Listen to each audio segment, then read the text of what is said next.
if places like Planned Parenthood weren't around, then abortion would be really unsafe, and we would just be sending women to places that would be unsafe, and they would be dying by the thousands.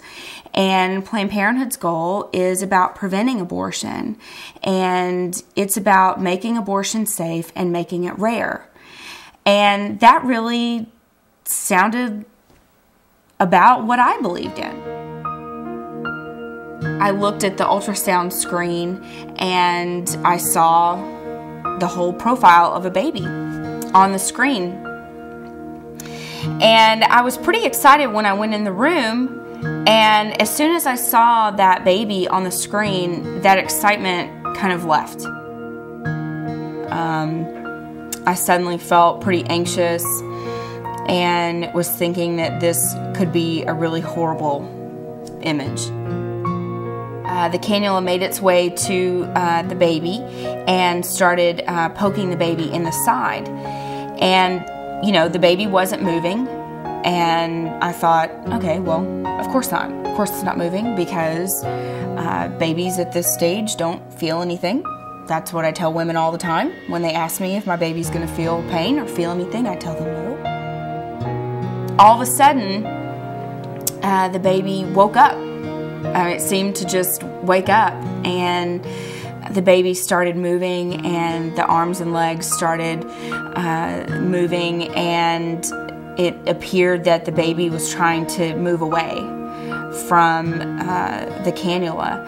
And I couldn't believe what I was watching.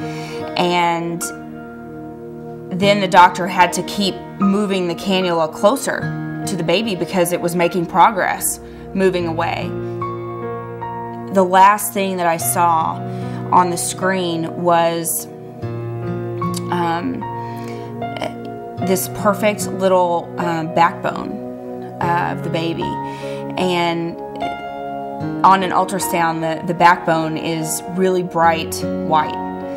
And that was the very last thing that I saw twist and go into the tube. We finished up the day. I went home. I called my friend Laura, who had also worked at the Bryan Clinic with me and was no longer working at Planned Parenthood anymore, and told her about what I had witnessed. And she, when I started describing it, she had never seen anything like that either. She made me stop, and she just said, I can't listen to anymore. Then I started thinking about all the women I lied to, unintentionally, but you know, Planned Parenthood had told me that their baby's not going to feel any of that, and their baby's not going to feel any pain. And so when the women asked me that, and they asked me that all the time, I mean, women asked me that probably hundreds of times, and every time I would just immediately answer, no, absolutely not, because that's what Planned Parenthood had told me to say, and that's what I believed. And I just thought, what if these women had known the truth? You know, would they have made that choice? They asked the question because it mattered to them, and I had just given them a lie. Monday I went back to work, and I was just hating it. I was just dreading it. And we were doing medication abortions that day. And I was sitting in my office, and I was looking at these women coming in and out of the clinic, and they were walking to their car, and they were holding these brown bags.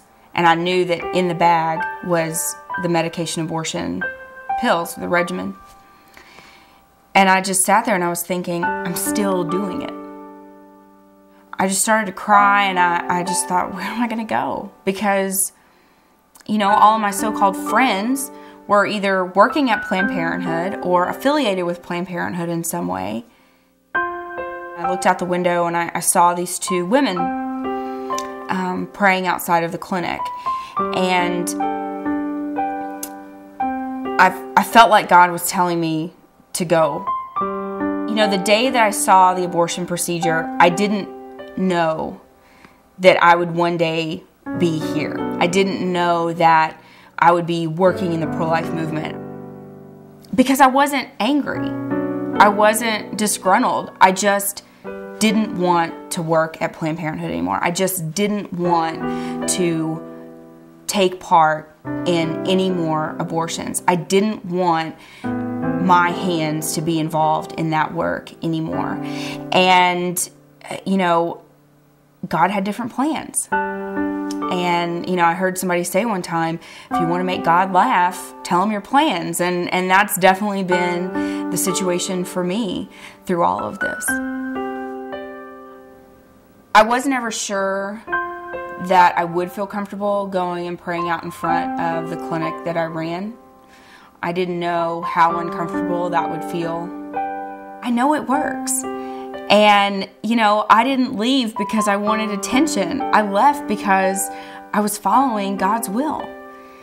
And, every time you're out there in front of the clinic, it is stirring up the conscience of the men and women going in, and it's stirring up the conscience of the clinic workers who are there. Every time you're out there, people are watching what you're doing. People are watching you pray.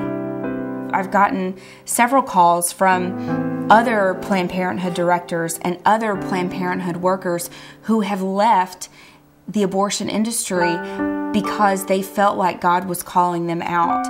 And they haven't gone public like I have, but they left, and now they're reaching out to me because they want to talk to somebody about it. They want to talk to, the things that they witnessed.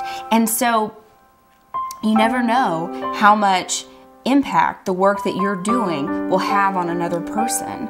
And so that's why we just have to, keep up what we're doing, and we have to be willing to say to Planned Parenthood and those that support Planned Parenthood, as long as you are there, as long as your doors are open, as long as you are continuing to provide abortions, we will be there. And not that we're going to be there fighting you, but we're going to be there bringing hope to the people that work in that center, and we're going to be there to bring hope to the men and women going in there who feel like they have no hope. We're going to be there to bring them hope.